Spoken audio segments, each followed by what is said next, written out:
Hello friends, welcome to దేవాంష్క diaries. ఇప్పుడు మీరు వినబోతుంది ఏ తీరం చేరిన ఈ బంధం స్టోరీలోని 83వ భాగం. మణికర్ లోపలికి రావటమే పల్లవి గారు అల్లుడికి మర్యాద చేయటంలో మునిగిపోతే మణికర్ హారిక చేతుల్లో ఉన్న యశస్విని తీసుకొని, ఏం జరిగింది హారిక అని అడిగాడు కోపంగా. ఇంతలో పల్లవి గారు రావటంతో తర్వాత చెప్తాను అని హారిక సైలెంట్ అయితే మణికర్ పల్లవి గారు ఇచ్చిన కాఫీ తీసుకొని తాగుతూ, ఇక నేను హారికని తీసుకొని బయలుదేరుతాను అత్తయ్య అని అన్నాడు.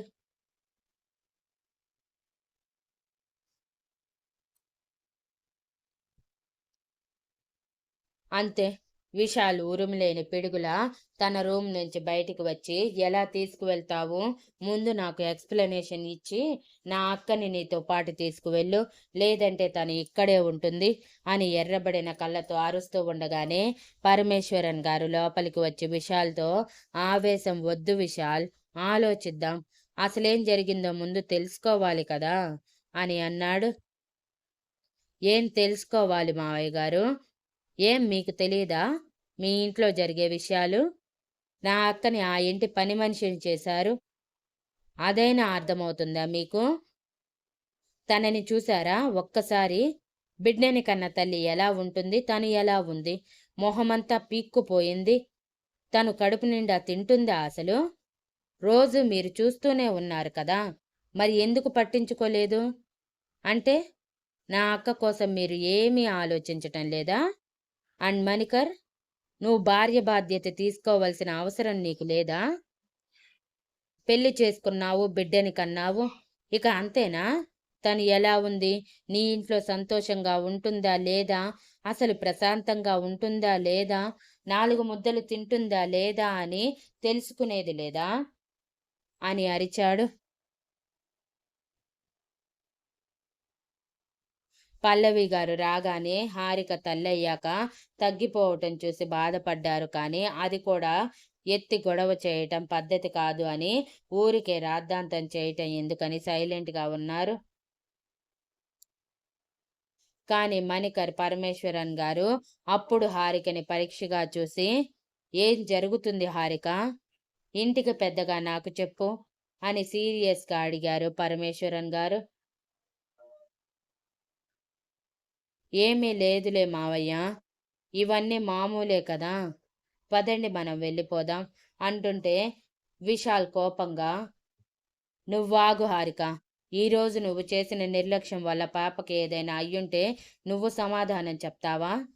ఎందుకు ఇలా పంతం పట్టి కూర్చుంటున్నావు? ముందసలు ఏం జరుగుతుందో చెప్పు. నీ వైపు న్యాయం ఉంటే ఖచ్చితంగా నిన్ను సమర్థిస్తారు కదా అని అరిచాడు. హారిక విసుగ్గా, ఇది నా ఫ్యామిలీ మ్యాటర్ విశాల్ అని అంటుంటే, ఇది నా అక్క మేనకోడలి లైఫ్ మ్యాటర్ అవుతుంది. అర్థమవుతుందా నీకు? నీ ఫ్యామిలీ మ్యాటర్ అయితే నేను ఇప్పుడు నిన్ను చూసి ఇన్వాల్వ్ అయ్యేవాడిని కాదు. నీ ఫ్యామిలీ మ్యాటర్ అంటే చిన్న చిన్న గొడవలు, కానీ ఇలా నువ్వు ఉండటం కాదు అని అరిచాడు కోపంగా. ఇంతలో ప్రసాద్ గారు కూడా లోపలికి వచ్చి, ఏం జరుగుతుంది ఇక్కడ అని సీరియస్గా అడిగారు. మణికర్కి తన అమ్మగారిని, తన కుటుంబాన్ని తక్కువ చేసి మాట్లాడుతున్నందుకు విశాల్ మీద కోపం వస్తున్నా అది చూపించలేక పిడికిలి బిగించి పట్టుకుని సైలెంట్గా ఉన్నాడు.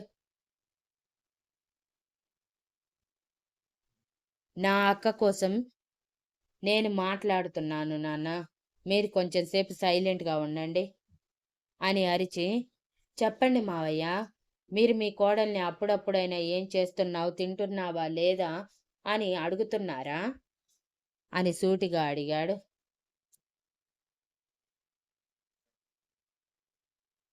పరమేశ్వరన్ గారు బాధగా చూస్తూ ఉంటే విశాల్ మణికర్ వైపు చూస్తూ, ఏం మణికర్, నువ్వడిగావా? ఒక్కసారైనా నీ భార్య కడుపు నిండా తిన్నదా? కంటి నిండా నిద్రపోతుందా? పాప ఎలా ఉంది? నువ్వు లేని టైంలో ఎలా చూసుకుంటుందని ఒక్కరోజైనా అడిగావా అని సీరియస్గా అడిగాడు.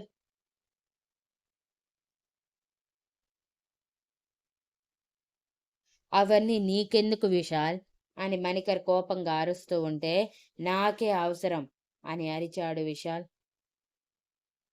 ఇంతలో పల్లవి గారు విశాల్ని ఆపుతూ, ఆగరా, ఆవేశంలో ఏదేదో మాట్లాడుతున్నావు. పెద్దవాళ్ళం, మేమున్నాం కదా, మేము చూసుకుంటాం అంటూ, ముందు మీరు కూర్చోండి అన్నయ్య గారు, కాఫీ తీసుకువస్తాను, మీరు ఫ్రెష్ అయ్యి రండి అని చెప్పి ప్రసాద్ గారిని పంపించి విశాల్ని మణికర్ పక్కన కూర్చోమని చెప్పి పల్లవి గారు కిచెన్లోకి వెళ్తే హారిక విసుగ్గా మణికర్ పక్కన కూర్చుంది. మణికర్ సీరియస్గా, ఏంటి ఇదంతా హారిక, మన కుటుంబం పరువుని పుట్టింట్లో తీసేస్తున్నావా అని సీరియస్గా అడిగాడు. పరువు తీయాల్సిన అవసరం నా అక్కకి లేదు మణికర్, జరిగిన నిజమే తెలుసుకుందాం, తొందరపడకు అని చెప్పి అందరూ వచ్చాక ఒక 10 నిమిషాల తర్వాత, చెప్పు హారిక, అసలు ఏం జరుగుతుంది మీ ఇంట్లో? బాలింతవైనా నువ్వు ఎందుకు ఇన్ని పనులు చేస్తున్నావు? పాపని ఎందుకు అంత నిర్లక్ష్యంగా వదిలేశావు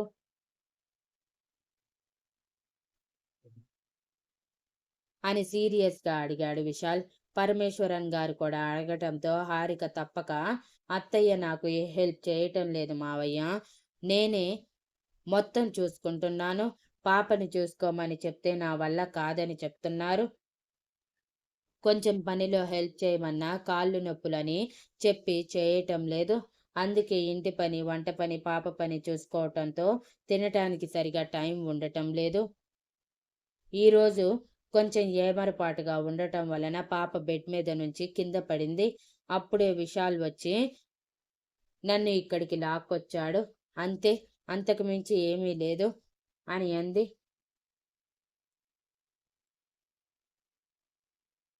మణికర్ సీరియస్గా, ఇంత జరుగుతుంటే నాకెందుకు చెప్పలేదు హారిక అని అడిగాడు.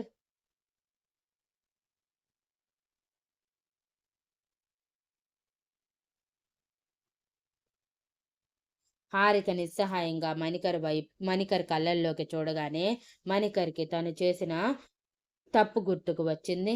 ఇంటికి వచ్చాక పాపతో ఆడటం, నిద్రపోవటం తప్ప హారికతో ఎక్కువగా మాట్లాడుతుంది లేదు ఈ మధ్య మణికర్. వాళ్ళ చూపులు చూసిన విశాల్, నువ్వు అడిగితే కదా తను చెప్పడానికి, ఏ ఇల్లాలైనా తన కష్టాలన్నీ చెప్పుకోవాలని ఎదురు చూస్తుంది, అటువంటిది నీకు నా అక్క గురించి చిన్న విషయం కూడా తెలియటం లేదంటే నువ్వు ఏమాత్రం నా అక్కని చూసుకుంటున్నావో అర్థమవుతుంది అని వెటకారంగా అన్నాడు విశాల్. అని హారిక అసహనంగా అంటుంటే, పరమేశ్వరన్ గారు, నన్ను క్షమించాలి మీరంతా, నా పొరపాటు వల్లే ఇదంతా జరిగింది, ఇంటికి పెద్దగా నేనే సరిగా చూసుకోలేకపోయినప్పుడు ఇంకెవరు తన కోసం మాట్లాడతారు, ఇక భర్త అంటే చెప్పనవసరం లేదు, వాడు కూడా వాడి స్వార్థమే చూసుకుంటున్నాడేమో అని మణికర్ వైపు కోపంగా చూసి చెప్పి, ఇకపై అలా జరగకుండా చూసుకుంటాను, ఈ ఒక్కసారికి వదిలేయండి అని చెప్పి ఒక పావుగంట పాటు మాట్లాడి హారికని తీసుకువెళ్తూ ఉంటే, చూడండి మావయ్య గారు, మీ మీద నమ్మకంతోనే నా అక్కని పంపిస్తున్నాను, లేదంటే పోలీస్ కేసు పెట్టి మరి మీ దగ్గరికి పంపించేవాడిని గుర్తుంచుకోండి, ఇంకొకసారి నా అక్క కంట్లో నుంచి కన్నీళ్లు జారిందంటే మాత్రం ఖచ్చితంగా పోలీస్ కేసు పెట్టి తీరుతాను అని విశాల్ విసురుగా చెప్పి లోపలికి వెళ్ళిపోతే పల్లవి గారు, ప్రసాద్ గారు కంగారుగా, వాడి మాటలు పట్టించుకోకండి, ఆవేశంలో ఏదేదో మాట్లాడుతున్నాడు అంతే అని అన్నారు. పర్వాలేదు, విశాల్ మాటల్లో నాకు తన అక్క మీద ప్రేమ కనిపిస్తుంది అని నవ్వుతూ చెప్పి బయలుదేరబోతూ ఉండగా మణికర్ ప్రసాద్ గారితో, మావయ్య గారు మీరేమనుకోకుండా ఒక్క విశాల్ని ఒక్కసారి వచ్చి మా అమ్మగారికి సారీ చెప్పమని చెప్పండి అని అడిగాడు.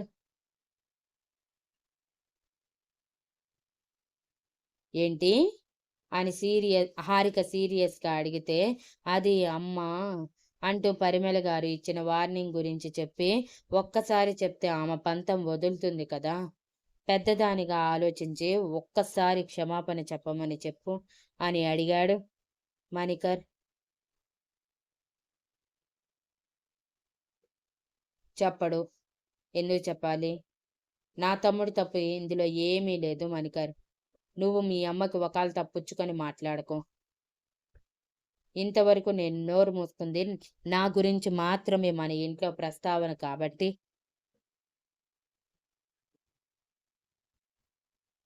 నా పుట్టింటి వాళ్ళు అత్తింటి వాళ్ళు ముందు తలదించుకునే పరిస్థితి వస్తే నేను సహించను, గుర్తుంచుకో అని సీరియస్గా చెప్పి మణికర్ చేతుల్లో ఉన్న పాపని తీసుకుని కారులో కూర్చుంది.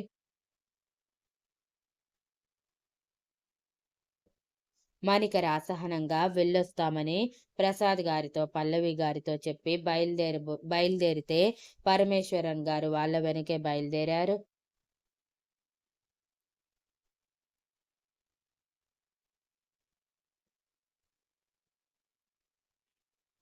ఇంటికి వెళ్ళాక సోఫాలో కూర్చుని విశాల్ చేత ఖచ్చితంగా సారీ చెప్పిస్తారు అని ఎదురు చూస్తున్న పరిమళ గారు విశాల్ జాడ కనిపించక, ఏడి నీ తమ్ముడు, వచ్చి నా కాళ్ళు పట్టుకొని క్షమించమని అడగమని చెప్పు, అప్పుడు క్షమించి వదిలేస్తాను,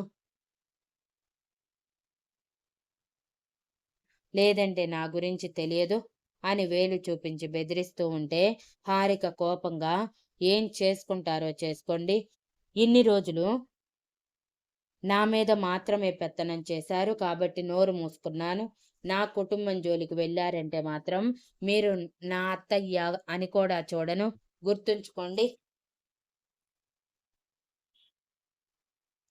ప్రతి ఆడపిల్ల అత్తింటి గౌరవం ఉండాలంటే ఆ అత్తింట్లో తన పుట్టింటికి కూడా గౌరవం ఖచ్చితంగా ఇచ్చి తీరాలి అని ఆవేశంగా చెప్పి లోపలికి వెళ్ళిపోతే పరిమళ గారు కోపంతో ఊగిపోతూ, ఏంటి అది అలా మాట్లాడుతుంటే మీరేం మాట్లాడరు, వాడు నా గొంతు పట్టుకొని నన్నే బెదిరించి దీనిని తీసుకువెళ్ళాడు, పైగా నాకే వార్నింగ్ ఇస్తాడా, మీకేమని చెప్పాను, వాడిని తీసుకువచ్చి నాకు క్షమాపణ చెప్పించమని చెప్పానా లేదా, లేకపోతే నేను చస్తే ఏం పోతుంది, పోతే పోయింది, పీడా పోయింది అనుకుంటున్నారా అని అడిగారు.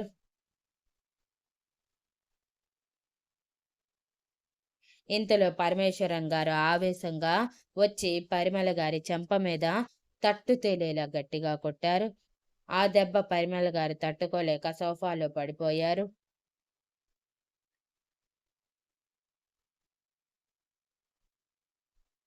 Thank you for listening and please like, share, comment and subscribe.